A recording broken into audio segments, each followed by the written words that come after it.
What's up, all my fight fans? Yesterday, I talked about Aljamain Sterling in his bantamweight showdown against TJ Dillashaw. Today, I want to talk to you guys a little bit about TJ Dillashaw. And one thing I definitely want to mention is, or talk about, excuse me, do you think we're ever going to forget about the fact that he used steroids? I got to say, my personal opinion, no. No matter how good he does, no matter how much of a run he goes on, no matter how much of a tear he goes on, I definitely do not feel like we are ever gonna forget that he used steroids. You know, because that's a big no-no in the sports world, regardless of it being fighting or not. Whether you're in baseball, football, basketball, it don't matter. Even in riding bikes, you know, Lance Armstrong. Um, we go back and we look at all these great athletes, and a lot of athletes that pop for steroids, we still remember them to this day. Even as far as back as we can remember, I'm not going to mention any names, and including the athletes. We remember all the athletes that use steroids in UFC. When do we not mention them? When do we not bring them up? We often do bring them up anytime, especially in the GOAT list. We remember in talking about the GOAT list about who used steroids and who didn't use steroids. So unfortunately, it's always going to be talked about. It's always going to be mentioned. And TJ Dillashaw, we remember him being a great fighter, a really, really great fighter. We remember those fights against Renan Barão, both fights. We remember the fights against Cody Garbrandt, both fights. We remember him against Dominic Cruz, very, very close fight. In fact, some people gave him the nod.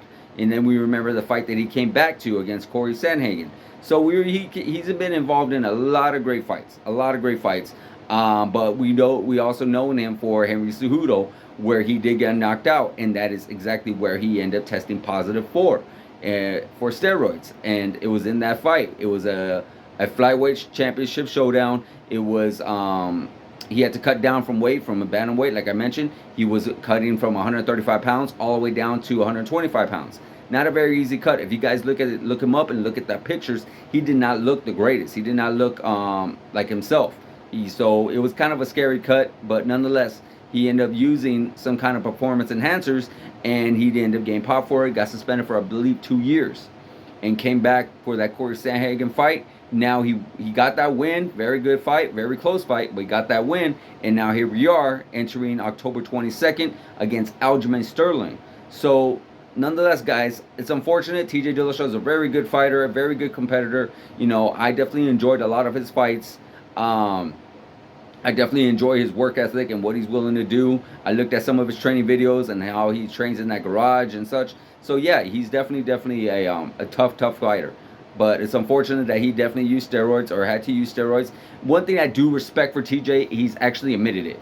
We look at different athletes who look up different excuses, who mention different excuses, talk about tainted supplements, talking about this, they use this kind of supplement, but it has steroids in it. Some I'll give benefit of the doubt. Yes, very true. Then some, not so much. At least he owned up to it. At least he actually went out and said, yeah, you know what? I did this. I tried to do this. I tried to make this happen. And yes, I deserve to be punished. And that we got to respect. That we actually got to appreciate, because there's so many athletes. And I'm not even just talking the fight game. I'm talking about overall sports who we know for a fact use performance enhancers, but still to this day won't admit it. And it's just like, come on, you got cheated. You cheated. We know you were on something. Just say it. It is what it is. Some people are not even in the Hall of Fame because of that.